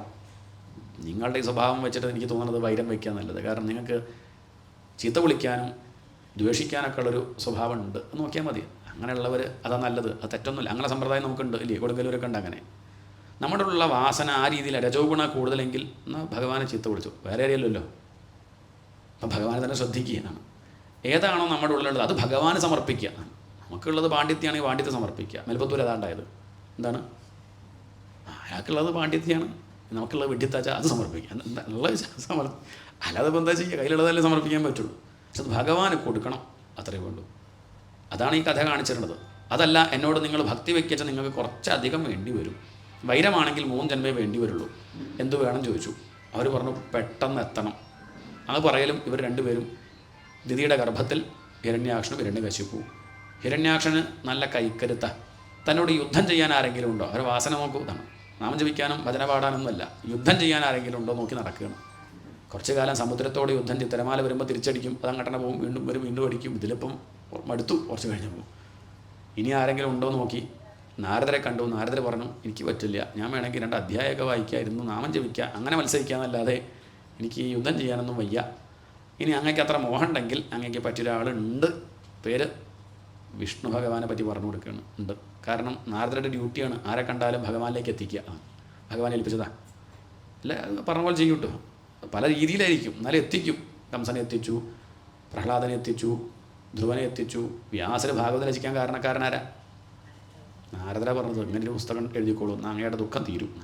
അതാണ് നാരദയുടെ മഹത്വം. ഹിരണ്യാക്ഷനെ ഭഗവാനെ എത്തിച്ചതാരാ? ഭഗവാനെ കാണിച്ചു കൊടുത്തതാരാ? അത് നാരദരാണ്. അതുകൊണ്ട് ഭഗവാനെ കാണാനുള്ള വഴി എന്താ ചോദിച്ചു. അതെന്താ വഴി ചോദിച്ചാൽ എങ്ങനെയപ്പോൾ കാണുക? എല്ലാ ദിക്കിലുള്ള ആളെ കാണാൻ സാധിക്കുമോ? പറ്റുമോ? എവിടെ ഭഗവാൻ എന്ന് ചോദിച്ചാൽ ഹിരണ്യകശിപു ചോദിച്ചത് അങ്ങനെ. എവിടെ തൂണ് നോക്കിയിട്ട് ചോദിക്കുക എവിടെ ഭഗവാൻ? നമ്മൾ വിളക്ക് നോക്കിയിട്ട് ചോദിക്കുക എവിടെ ഓട്? അപ്പം ചിരിക്കും. ഓടിനെ പറ്റി അറിയണവർ ചിരിക്കും. കഷ്ടം. ഈ ഓട് നോക്കിയിട്ടാണ് അയാൾ എവിടെ ഓടുന്ന് ചോദിക്കുന്നത്. അയാൾ വിളക്കേ കാണുള്ളൂ. ഈ പ്രപഞ്ചം നോക്കിയിട്ട് ചോദിക്കുക എവിടെ ഭഗവാൻ? ഇത് ഭഗവാനാണ്. പ്രപഞ്ചം നമ്മൾ പേരിട്ടതാണ്. നമ്മൾ പല പേരും വിളിക്കുന്നുണ്ട്. അതാണ് ഓടെടുത്ത് മാറ്റിയ പിന്നെ ഭഗവാനെ മാറ്റിയ പ്രപഞ്ചം ഉണ്ടോ? ഇതല്ലേ അവസ്ഥ. എങ്ങനെ കാണിച്ചു കൊടുക്കും? ഇദ്ദേഹത്തിനനുസരിച്ചാൽ വാസന കുറച്ച് ബാക്കിയുണ്ട്, കുറച്ച് ദുർബുദ്ധിയാണല്ലോ. എങ്ങനെയപ്പോൾ കാണിച്ചു കൊടുക്കുക? വഴി പറഞ്ഞു കൊടുത്തു. തൻ്റെ സ്വഭാവം വെച്ച് നോക്കുകയാണെന്ന് വെച്ചാൽ ഭഗവാൻ 2 ഭാര്യമാരാ, ലക്ഷ്മി ഭൂമി. ഭാര്യ തട്ടിക്കൊണ്ടുപോയാൽ ചോദിക്കാൻ അയാൾക്ക് അതിനൊക്കെ ഉത്സാഹമുള്ള ആളെ മനസ്സിലാക്കിയതാണ്. ആ വാസനയ്ക്കനുസരിച്ച് പറഞ്ഞു കൊടുക്കുകയാണ്. ചോദിക്കാൻ വരില്ലേ? വരാണ്ടിരിക്കില്ല. വിശേഷമുള്ള ഭർത്താക്കന്മാരാണെന്ന് ചോദിക്കാൻ വരും. വിഷ്ണു ഭഗവാൻ വരും, ഉറപ്പാണ്. അങ്ങനെ വരുമ്പോൾ ആരെ കാണാം? വിഷ്ണു ഭഗവാനെ കാണാം എന്ന് പറയലും അദ്ദേഹം പറഞ്ഞു ഭൂമി വിഷ്ണുവിൻ്റെ എന്നാണ് പറയണത്. അത് എൻ്റെ ഭൂമിയാണ്. ഇതാണ് ഹിരണ്യാക്ഷൻ. ഭഗവാൻ പറയണത് എന്താ? ഇതം ന മമ. യജ്ഞം അങ്ങനെയാണ്. യജ്ഞമല്ലെങ്കിൽ ഇതം മമ ആണ്. ഞാനില്ല, ഇതെൻ്റെയാണ്, ഇതെൻ്റെ സ്ഥലം. എന്നിട്ട് വേലി ഇങ്ങോട്ട് കെട്ടും, രാത്രി ആ കെട്ടണ പോവും, പിറ്റേ ദിവസം കെട്ടണ വരും. ഇത് നോക്കി ഭഗവാൻ ചിരിക്കുന്നതാണ്. 2 ഹിരണ്യാക്ഷന്മാർ. അവരൊക്കെ മരിക്കും, ഇത് ഇവിടെ തന്നെ ഉണ്ടാവും. അതെൻ്റെ ഭൂമി, അതിവരെ ആരും അറിയണില്ലല്ലോ എന്ന് പറഞ്ഞാൽ ആര് ചിരിക്കും? ഭഗവാൻ ചിരിക്കും. നമ്മൾ വരുമ്പോഴും ഭൂമി ഇവിടെ ഉണ്ട്, നമ്മൾ പോയാലും ഭൂമി ഇവിടെ ബാക്കിയുണ്ട്. ഇതാണ് അവസ്ഥ. നമ്മളെയൊക്കെ തന്നെയാണ് ഈ കഥയിലൂടെ പറയേണ്ടത്. പക്ഷെ നമ്മുടെ പേര് പറഞ്ഞാൽ നമ്മൾ എണീറ്റ് പോവും. തിരുമേനി കുറ്റം പറഞ്ഞൊന്നും പറയും. അതില്ലാണ്ടിരിക്കുക. അങ്ങനെ ഹിരണ്യകശിപു എന്നൊക്കെ പറയുമ്പോൾ നമ്മളിങ്ങനെ ഒന്നാലോചിക്കുമ്പം എന്നെയാണോ ആണ്. അങ്ങനെ അറിഞ്ഞാൽ നന്നായി. പുരാണം എന്ന് പറഞ്ഞാൽ നമ്മുടെ നേരെ വെച്ച കണ്ണാടിയാണ്. ശാസ്ത്രം പഠിക്കണമെന്തിനാ? കണ്ണാടി നോക്കണമെന്തിനാ? കണ്ണാടിക്ക് പൊട്ടുണ്ടോ നോക്കാൻ ആണോ? അതല്ല, അത് വാങ്ങണ ദിവസം നോക്കുള്ളൂ പൊട്ടിയുണ്ടോ നോക്കുക. അത് പിന്നെ നോക്കണമൊക്കെ നമ്മളെ കാണാനാ. ഇതുപോലെ ഭാഗവതം വായിക്കുന്നത് അതിൽ തന്നെ കാണാൻ, തന്നെ നേരെയാക്കാനാണ്. അത് വായിച്ചിട്ട് ഭർത്താവിനെ നേരെയാക്കാൻ നോക്കണ്ട, ഭാര്യ നേരെയാക്കാൻ. അതല്ല, തന്നെ നേരെയാക്കാൻ. ഞാൻ നേരെയായാൽ ഒക്കെ നേരെയാവും. അത്രയേ വേണ്ടു. അതാണ് താല്പര്യം. ഏതായാലും അങ്ങനെ ഭൂമി എൻ്റെ എന്നും പറഞ്ഞ് അദ്ദേഹം ചവിട്ടിത്താഴ്ത്തി. അപ്പോഴാണ് നേരത്തെ പറഞ്ഞ കഥ. സ്വയംഭൂമൻ ശതരൂപയും കൂടി അവർ ഭൂമി അന്വേഷിച്ചു വന്നു, കണ്ടില്ല. തിരിച്ചു വന്ന് വിഷമം പറഞ്ഞു. ഉടനെ തന്നെ ബ്രഹ്മാവ് ഭഗവാനെ ധ്യാനിച്ചു. അതോടുകൂടി ഭഗവാൻ തൻ്റെ പ്രതിജ്ഞ പാലിക്കുകയാണ്. എന്നെ ആശ്രയിച്ചാൽ അവരുടെ യോഗക്ഷേമം അത് ഞാൻ ഏറ്റെടുക്കും എന്ന് പറഞ്ഞ് ഭഗവാൻ ആ മൂക്കിലൂടെ പുറമേക്ക് വരാഹമായിട്ട് വന്നു. പിന്നെ ആ ഹിരണ്യാക്ഷൻ ഭഗവാനെ കാണിച്ചു കൊടുക്കുകയാണെന്ന് നാരദരുത. ആ വരുന്ന ആളാണ് ആര്? ഭഗവാനെന്ന് കാണിച്ചു കൊടുത്തു. ഹിരണ്യാക്ഷൻ്റെ മനസ്സിലപ്പോഴും വിഷ്ണു ഭഗവാൻ എന്ന് പറയുമ്പോൾ എങ്ങനെയായിരിക്കും നമ്മളൊക്കെ പറയാം? നീലമേഘ ശ്യാമളൻ ശംഖചക്ര അങ്ങനെയൊക്കെ വിചാരിച്ചിരിക്കുകയാണ്. ഇത് വന്നത് ആ വേഷത്തിലല്ല. പോയില്ലേ കഥ. നമുക്ക് ഇഷ്ടപ്പെടാത്ത വേഷത്തിൽ ഭഗവാൻ വന്നാൽ സ്വീകരിക്കുമോ? ഒരു ഭിക്ഷക്കാരൻ്റെ വേഷത്തിൽ വന്നാൽ? ലോട്ടറി വിൽക്കണ ഗുരുവായൂരപ്പൻ വന്നതാ തോന്നുമോ? നമുക്ക് ലോട്ടറി വാങ്ങണമെന്നല്ല, അതല്ല പറയണത്. നമുക്കത് നമുക്ക് ഭഗവാൻ അങ്ങനെ ഉജാലമുക്കി വന്നാൽ അത് ഭഗവാൻ അത്രയല്ലേ നമ്മൾ അറിയുള്ളൂ. അല്ലാണ്ട് വേഷം മാറി വന്ന് നമ്മളെങ്ങനെ അറിയാം? അപ്പോഴും നമ്മൾ നോക്കില്ല. നമുക്കെന്തെങ്കിലും വസ്തുവകൾ കിട്ടുമെങ്കിൽ ഭഗവാനെ ആരാധിക്കും. അതല്ലേ കൂടുതലും. ഇത് തോന്നിയില്ല. ഇതാണ് ഭഗവാൻ എന്ന് പറഞ്ഞ സമയത്ത് ചിരിച്ചും കൊണ്ട് പരിഹാസ രൂപത്തിൽ ഹിരണ്യാക്ഷൻ ചോദിക്കുകയാണ്, വനഗോചരാ മൃഗ മഹർഷേ, ഇതൊരു കാട്ടുപന്നിയല്ലേ ചോദിച്ചു. ഭഗവാൻ അത് കേട്ട് നോക്കി, ഉള്ളിലൊന്ന് പുഞ്ചിരിച്ചു. ഓ, ഈ പേര് ഇതുവരെ ആരും വിളിച്ചില്ല. തന്നെ കാട്ടുപന്നി എന്നിപ്പോൾ ആദ്യമായിട്ടാണ് ആര് വിളിക്കുന്നത്? ഒരാൾ വിളിക്കുന്നത്. ഒന്നും വേണ്ടിയില്ല, ചിരിച്ചു.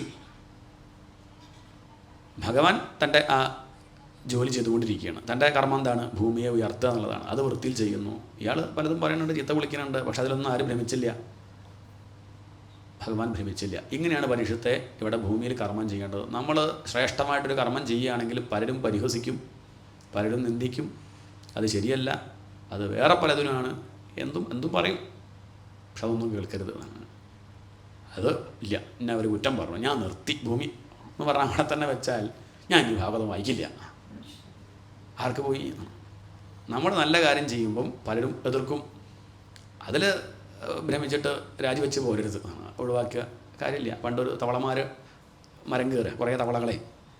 അപ്പം മനുഷ്യർ ഇവിടുന്ന് ഇങ്ങനെ പറഞ്ഞ തവളയ്ക്കൊക്കെ മരം കയറാൻ പറ്റില്ല, അങ്ങോട്ട് ഇറങ്ങിക്കോളൂ പറ്റില്ല എന്ന് പറഞ്ഞപ്പോൾ തവളകളൊക്കെ താഴത്തേക്ക് ഇറങ്ങി. ഒരു തവള മാത്രം ഇറങ്ങിയില്ല, അത് മുകളിലേക്ക് തന്നെ പോയി. ഇവർ പറഞ്ഞു പിന്നെന്താ കയറി പോകണം, മനസ്സിലാവണില്ല, അതിന് തവളയ്ക്കൊക്കെ മരം കയറാൻ പറ്റുമോ എന്നൊക്കെ ചോദിച്ചു. അവസാനം ആ തവള കയറി മുകളിലെത്തി. അവസാനം അതിന് സമ്മാനമൊക്കെ കിട്ടി, മടൽ അണിയിച്ചു, അതിന് ട്രോഫി കൊടുത്തു, ക്യാഷ് അവാർഡ് കൊടുത്തു, പൊന്നാട് അണിയിച്ചു. അപ്പോഴേക്ക് ചാനലുകാരൊക്കെ എത്തി, മൈക്കൊക്കെ പിടിച്ച ഇൻ്റർവ്യൂ. എന്നാലും തവളെ എങ്ങനെ ചോദിച്ചു. അപ്പോൾ ആ തവള പറഞ്ഞു അങ്ങനെ ഇപ്പോഴല്ലേ കിട്ടിയത്. ആ തവളയ്ക്ക് ചെവി കേൾക്കില്ല, അതുകൊണ്ടാണ് കയറിയത്. ഇല്ലേ കയറുമോ, ജനങ്ങളുടെ അഭിപ്രായം കേട്ട താഴത്തേക്ക് പോരുള്ളൂ. ഈ തവള താഴത്തേക്ക് നോക്കുമ്പം ജനങ്ങളൊക്കെ ഇങ്ങനെ പറ്റില്ല പറയുമ്പോൾ അത് വിചാരിച്ചത് എന്താ, ദൂരത്തുനിന്ന് കാണില്ലേ, ആപ്പ് അതങ്ങനെ വിചാരിച്ചങ്ങോട്ട് അത് പ്രോത്സാഹനമായിട്ട് വിചാരിച്ചു. ഇതുപോലെ നമ്മളെങ്ങനെ കുറ്റം പറയുമ്പോൾ നമ്മളെന്ത് ചെയ്യണം, 2 അധ്യായം കൂടി അധികം വായിക്കണം, എല്ലാ സത്സംഗത്തിലും പോകും. അങ്ങനെ വിചാരിക്കേണ്ടത്, അല്ല ഞാനില്ല, അങ്ങനെയല്ല. അങ്ങനെ വെച്ചാൽ ഭഗവാൻ ഇപ്പം ഹിരണ്യാക്ഷൻ പറഞ്ഞതും കേട്ട് എന്നെ കാട്ടു വന്നിന്ന് വിളിച്ചു പറഞ്ഞിരിക്കില്ലേ. ഭഗവാൻ അത്ര കണ്ടൊന്നും പ്രശ്നം നമ്മൾ നേരിട്ടിട്ടില്ല. എന്തൊക്കെ ഉണ്ടായി, എന്നിട്ടും ഭഗവാൻ താൻ ചെയ്യണ പ്രവൃത്തി അത് ഭൂമിയെ ഉയർത്താൻ. അതാണ് ലോക നന്മ, അതാണ് യജ്ഞം. ആ ഭാവത്തിൽ കർമ്മം ചെയ്യുക. ജനങ്ങളെന്തോ പറയട്ടെ അതൊന്നും നോക്കണ്ട, ആരും ബോധിപ്പിക്കാനൊന്നുമല്ല, അവനവനൊരു ഉള്ളിലുള്ള ഭഗവാനെ ബോധിപ്പിക്കാനാണ് എല്ലാം ചെയ്യണത്. അതിലപ്പുറം ഒന്നും ആവശ്യമില്ല. നമ്മൾ നാട്ടുകാരെ കാണിക്കാൻ വേണ്ടി കഷ്ടപ്പെടുകയാണ്, അതിൻ്റെ ആവശ്യമില്ല. അതാണ് കാണിക്കുന്നത് തന്നെ. ഏതായാലും അങ്ങനെ ഭഗവാൻ അതൊന്നും ശ്രദ്ധിക്കാണ്ട് തൻ്റെ ആ ജോലി കൃത്യമായിട്ട് ചെയ്തു. ഭൂമിയോട് ചോദിച്ചു സന്തോഷമായില്ലേ, സന്തോഷമായി, എന്നാൽ ഞാൻ കണക്ക് തീർത്ത് വരാം. അതും വേണം, ഇടയ്ക്കൊക്കെ അതും തീർക്കണമല്ലോ. ഭൂമിയെ നേരെയാക്കിയതിന് ശേഷം തിരിച്ചു പോയി ഭഗവാൻ അതേ നാണയത്തിൽ മറുപടി പറയുകയാണ്. നീ പറഞ്ഞതെന്താ എന്നെ പറ്റി, ഞാൻ കാട്ടുപന്നിയാന്നല്ലേ? ആണ്. ഇതിനല്ല പറയണ്ടു, കാട്ടുപന്നിയായിട്ടിരിക്കണത് ആരാ? ഭഗവാൻ തന്നെയാണ്. ഈ കാട്ടുപന്നി ധാരാളമാണ് നിന്നെപ്പോലുള്ള നായക്കുറുക്കന്മാരെ കൊല്ലാൻ എന്ന് പറഞ്ഞു. എന്താ പറഞ്ഞത്? അയാളെ നായക്കുറുക്കന്നാണ് വിളിച്ചത്. അതോടുകൂടി തന്നെ തൊട്ടപ്പം എന്തായി, പൊള്ളി, വിഷമായി, ദേഷ്യമായി. അവിടെ വെച്ച് തർക്കം, അവസാനം അടിപിടി കൂടി. അവസാനം ഭഗവാന് മനസ്സിലായി ഇയാളുടെ വീക്ക്നെസ് എന്താ ചോദിച്ചാൽ സ്വർണം കണ്ടാൽ ശ്രദ്ധിക്കും. തൻ്റെ ചക്രത്തെ അങ്ങോട്ട് സ്മരിച്ചു, ചക്രം അങ്ങോട്ട് കാണിച്ചു കൊടുത്തു. അത് കണ്ടപ്പം എങ്ങനെയെങ്കിലും എന്ത് പോക്കറ്റ് അടിക്കണം, നല്ല തൻ്റെ ഗീശലാക്കണം എന്നുള്ള ചിന്തയാണ്. അതിലേക്ക് അങ്ങോട്ട് നോക്കി. ഭഗവാനെയും ചക്രവും കണ്ടപ്പോൾ എങ്ങോട്ട് നോക്കി? നമ്മളങ്ങനെയാണ്. ഗുരുവായൂരപ്പനെയും സ്വർണ്ണ ബിസ്ക്കറ്റും വെച്ചാൽ എന്താ സംശയം? അല്ല അങ്ങനെയാണ്, അല്ല തോന്നുന്നുണ്ടോ? എനിക്ക് തോന്നുന്നില്ല. എൻ്റെ കാര്യം പറയാമല്ലോ, ഗുരുവായൂരപ്പൻ സ്വർണ്ണ ബിസ്ക്കറ്റ് നോക്കി സമയം ഉണ്ടെങ്കിൽ അത്രയേ ഉള്ളൂ. അതാണ് അവസ്ഥ. പണ്ട് എല്ലാവരും ഇങ്ങനെ കുറേ അമ്മമാരിങ്ങനെ ഭജിക്കുകയാണ്, ഗുരുവായൂരപ്പ അങ്ങല്ലാണ്ട് ആരാ ഉള്ളത് എന്നൊക്കെ ചോദിച്ചാൽ പാവം ഗുരുവായൂരപ്പന് പാവം തോന്നി. ഗുരുവായൂരപ്പനെ അങ്ങോട്ട് അവതരിച്ചു, വേഷമൊക്കെ കെട്ടി ഇങ്ങനെ വന്നു, 4 കയ്യൊക്കെ ആയിട്ട്. അപ്പോൾ ഇവർ പറഞ്ഞു സീരിയൽ അഭിനയിക്കുമ്പോൾ വന്നതാണോ? അല്ല ഞാൻ ഇവിടുന്ന് അമ്പലത്തിൽ നിന്ന് വന്നതാണ്, ഞാൻ ശരിക്കുള്ള ആളാണ്, വിശ്വസിക്കുന്നില്ലേ. ഇത് ഏതോ നോക്കണേ, ഭഗവാൻ വന്നിട്ട് പോലും അതിലൊരു മാതൃസമിതിയിലത്തെ ഒരു അമ്മ, നല്ല ബുദ്ധിയുള്ള അമ്മ. ആ അമ്മ പറഞ്ഞു ഗുരുവായൂരപ്പനാണെന്ന് ഞാൻ സമ്മതിക്കണമെങ്കിൽ, നോക്കിയപ്പോൾ ഒരു മെറ്റലിൻ്റെ കഷ്ണം കണ്ടു, ഒരു കഷ്ണം കല്ല് കൊടുത്തിട്ട് പറഞ്ഞു ഇത് സ്വർണ്ണമാക്കാൻ വെച്ചാൽ ഞാൻ വിശ്വസിക്കാം. ഗുരുവായൂരപ്പനൊന്ന് ആലോചിച്ചു, എന്നാലും ആക്കി കൊടുത്താൽ വിശ്വസിക്കുമല്ലോ എന്ന് കരുതി അതെടുത്ത് ഒന്ന് ഒഴിഞ്ഞു. അത് നോക്കിയപ്പോഴേക്ക് എന്തായി, അത് സ്വർണ്ണമായി. 100 അമ്മമാരുണ്ടായിരുന്നു. ഇത് സ്വർണ്ണമായപ്പോഴേക്ക് എല്ലാ അമ്മമാരോടും മുറ്റത്തേക്ക് ഓടി ഈ കല്ല് പെറുക്കാൻ. ഗുരുവായൂരപ്പൻ നേരെ ശ്രീലകത്തേക്ക് തന്നെ പോയി എന്നാ കഥ. മനസ്സിലായി, ഇവർക്ക് വേണ്ട, ഇവർക്ക് സ്വർണം മതി. അങ്ങനെ ആക്കി കൊടുത്താലെങ്കിലും ഭഗവാൻ വിചാരിച്ചത് എന്നാൽ പിന്നെ ഗുരുവായൂരപ്പ എന്ന് പറഞ്ഞ് എടുത്തങ്ങോട്ട് കൊണ്ടുപോകുന്നാണ് വിചാരിച്ചത്. അപ്പോഴും അവരെന്ത് ചെയ്തു, കല്ല് പെറുക്കാൻ ഓടുകയാണ്. ഇത് സ്വർണ്ണാക്കി തരണേ, ഇത് സ്വർണ്ണാക്കി തരണേ. ആരുടെയും കഥയല്ല കേട്ടോ പറഞ്ഞത്, എൻ്റെ കഥ എന്നെല്ലാവരും വിചാരിക്കണം. അതാണ് പറയണത്. ഇത്രയേ ഉള്ളൂ നമ്മളെ കഥ. അതുകൊണ്ട് എന്തെങ്കിലും ഗുരുവായൂരപ്പനെ വിളിക്കുന്നത് ഗുരുവായൂരപ്പനെ കിട്ടാനല്ല, ഗുരുവായൂരപ്പനിൽ നിന്ന് പലതും കിട്ടാനാ. ഗുരുവായൂരപ്പനെ പാർക്ക് വേണം, അതാണ് കഥ. ഇവിടെ സ്വർണവും ഗുരുവായൂരപ്പനെയും കണ്ടപ്പോൾ അദ്ദേഹം സ്വർണ്ണത്തിലേക്ക് അങ്ങോട്ട് നോക്കി. ഇപ്പോഴും തനിക്ക് വാസന തീർന്നില്ലടോ. അതാണ് ഇത്രയൊക്കെ അനുഭവിച്ചിട്ടും ഒരടിയും കൊണ്ട് കൊടുത്തു. ഇങ്ങനെയൊക്കെ അടി ഇടയ്ക്കൊക്കെ നോക്കും ഉണ്ട് ഇല്ലേ. അതിങ്ങനെ കരയും, കുറേ കരയുമ്പോൾ ചോക്ലേറ്റ് തരും. അത് കഴിച്ച് കഴിയാറാകുമ്പോൾ ഒരൊറ്റ അടി ഇങ്ങനെ ചുട്ട് പഴിപ്പിച്ച് നേരെയാക്കി എന്ത് ചെയ്യാണ്, പാകാക്കുകയാണ്. ഇവർക്ക് 3 ജന്മം, നമുക്കൊക്കെ 300 3000 കഴിഞ്ഞിട്ടുണ്ടാവും. എന്നിട്ട് ഇപ്പോഴും പിന്നെയും ഇരണ്യാക്ഷനായിട്ടിരിക്കുകയാണ്. ആണ് വ്യത്യാസം. അങ്ങനെ കരണക്കുറ്റിക്കൊന്നും അങ്ങോട്ട് കൊടുത്തു, ഇയാൾ മലന്നങ്ങോട്ട് വീണു ഭഗവാനെ കണ്ടും കൊണ്ട്. അതുകൊണ്ട് അടുത്ത ജന്മത്തിൽ ലേശം കൂടി വാസന ക്ഷയിച്ചിട്ടുണ്ട്. അതാണ് നേരെയാവാൻ കാരണം. പിന്നെയും ഭഗവാനെ തന്നെ കണ്ട് കുറേ ചീത്തൊക്കെ വിളിച്ച് അങ്ങനെ പിന്നെയും അങ്ങനെ ശിശുപാലൻ ദന്തഭക്തനായപ്പം ലേശേ ബാക്കി ഉണ്ടായിരുന്നുള്ളൂ. അതും കൂടി അങ്ങോട്ട് തീർന്ന് അവർക്ക് പിന്നെ മുക്തിയാണ് ഉണ്ടായത്. ഇതാണ് ആ വരാഹാവതാരം കഥ. അതിനുശേഷമുള്ള ഭാഗമൊക്കെ നമുക്ക് ഈ അടുത്ത സത്സംഗത്തിൽ നോക്കാം. അടുത്ത ഭാഗം പാരായണം. ആ പാരായണം കഴിഞ്ഞ് 26 വരെ വായിച്ച് നമുക്ക് പാരായണം പ്രഭാഷണവും സമർപ്പിക്കാം. ഗോവിന്ദനാമ സങ്കീർത്തനം. ഗോവിന്ദ.